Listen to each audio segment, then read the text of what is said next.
Hi, my name is Claire Krumme, and I chose the book Letters to a Young Teacher by Jonathan Kozel.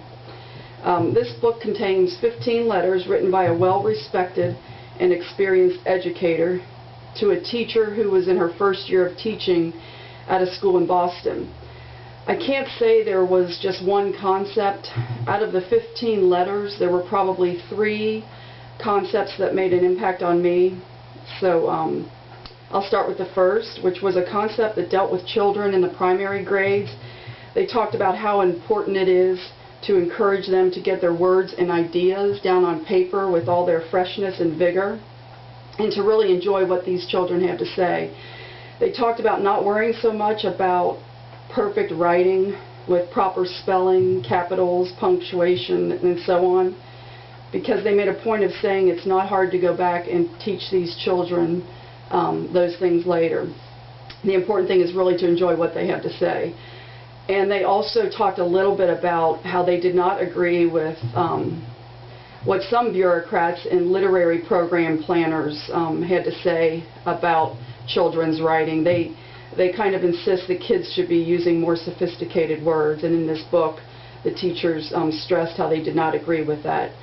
I could relate a little bit to what they were talking about. I've subbed several times up at my children's parochial school, and in a 2nd grade class one day I was reading the journal of a little boy. They do a lot of journal writing up at this school, and he had 3 pages written, and the story was just precious, but it was also difficult to read because of his lack of spelling and punctuation.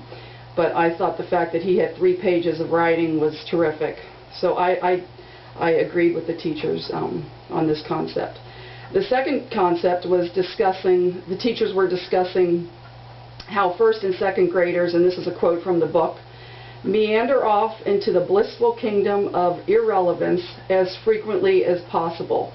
And they were talking about those kids who volunteer in the classroom to speak about who knows what.